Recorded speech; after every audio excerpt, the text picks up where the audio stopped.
Hey guys, so hopefully you remember my friend Brooke. I brought her back today because her baby Lincoln is like 8 months, 7.5 months old, and he's eating baby food. Yeah. He likes it. So we thought it would be a super fun topic to do baby food, and we're gonna break the topic into 2 episodes. So today we'll do some general tips and some of our favorite gear, and then the next week we'll do a couple of our favorite recipes.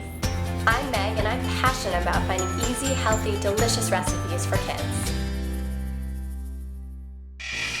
So let's start by talking about why make your own baby food, because I think, Brooke, when we first talked, you were buying like pouches like these, right? Yeah, I was buying the organic pouches, which are fine, but I realized they're really expensive, like between $1.50 and $2 each. And actually, I noticed the back that they were good for almost 2 years, and I thought there's got to be a lot of There's something else preservatives in there, right? for Yeah. them to be good for that long, even though they're all organic. The other thing is there was a lot of waste. You know, we would open them and they're only good for 2 days, and a lot of times I'd end up throwing half the package away full. And I thought, you know what, I'm gonna talk to Meg and see if she has a solution So for she started me. coming over, and I just gave her a few recipes and we trialed it out. So what you're gonna need if you want to make your own, you could buy one of those expensive machines, which is what I did in the beginning. I kind of got duped into that, but really you don't need it. What you need is a way to cook the food and make it soft. So the most kind of convenient way is to steam it. You can get a steamer basket like this, put it in a pot, steam it, make it soft. And then pureeing is the second step, and you can do that with a traditional blender, you can do it with a food processor, or you can get something like the Baby Bowl, which I think is what you have, right? Yeah, I bought that one because it was one of the lesser expensive ones, so I felt like if it didn't work out or I didn't have the time, you know, I didn't put a huge investment in it, and I ended up really liking it. We use it every day almost, and it came with a bunch of nice additions for storage and So feeding. it's kind of like a package deal, which is perfect.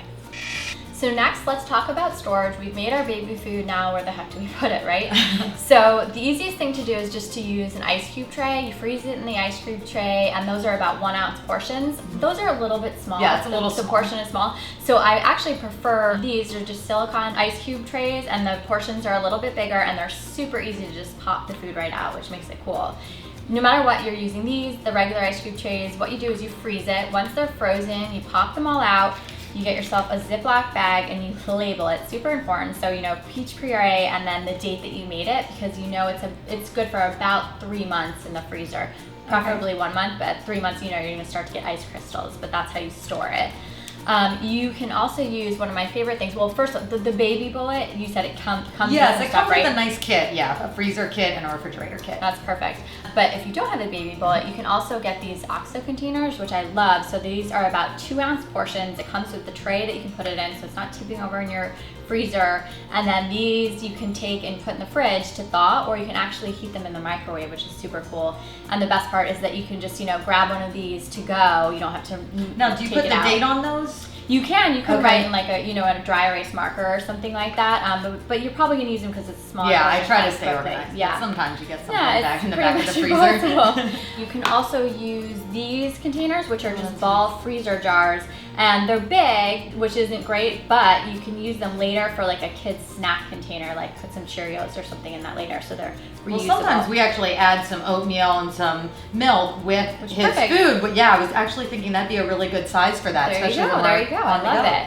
And then the other thing you were going to talk about is the breast milk bag, right? Because I didn't know about this. So, I love this. I used these when I was pumping, and when the first time I made food, I didn't have one of these ice trays, so I put some of the food in it. So it was a nice small bag. I like that they have a really good seal, and they're disposable, so you just write, you know, the date and what's in there, and throw them away when you're it's done. like brilliant because eventually Yeah, you'll these work have great for us. you'll have extra breast milk bags Yeah. probably, so they're perfect use. Okay, so next step, you know, you made your baby food, you stored it, now how do you feed your kids? So the first thing you want to investigate is a spoon. For little kids, you'll definitely want a plastic tip as opposed to a metal tip, which is great when the kids are little. So I have these from Baby, and then you have a favorite spoon that you brought, right? Yeah, this is the OXO brand, like your storage containers. And it was funny, I asked my husband and all Lincoln's babysitters, and everyone said that they liked this spoon the best. And I think it's because it has a nice deep well, so it kind of gets the perfect amount of food, and it also can act as a spatula. So you can really get every last bit out of the bowl, and it's great for cleaning off the sides of their mouth. Perfect.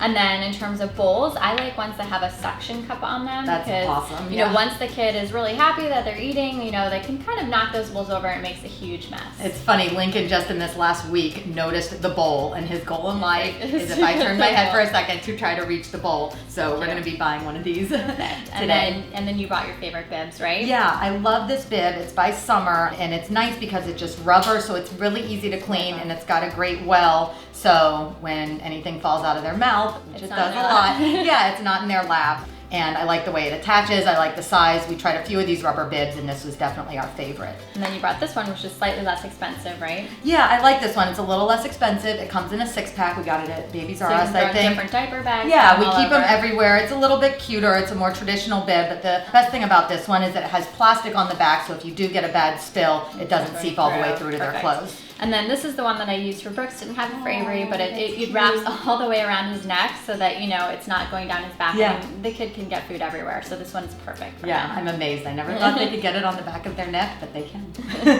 So the last thing we want to touch upon are just these, you know, feeders, I guess they're called, right? Yeah.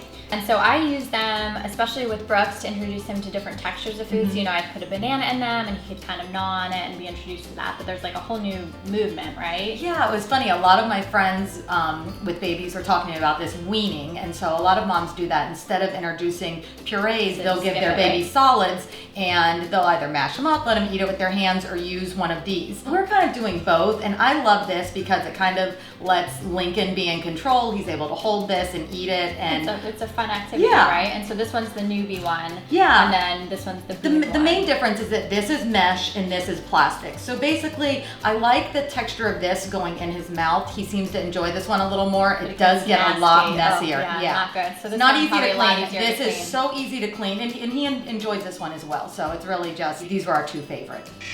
So we gave you guys a lot of information today. It's a lot to swallow, and we didn't cover like half the things, different guidelines, different gear. There's so much information out there. One of my favorite resources is a site called momtastic.com, and they have an amazing section on that site called Wholesome Baby Food, which is every bit of information you could ever want. So make sure you check it out. The link is going to be below. In the meantime, I hope that some of these tips are going to help you guys, maybe make you willing to make your own baby food. And thanks for watching, guys, and thanks to my fly girl Brooke for helping me out today.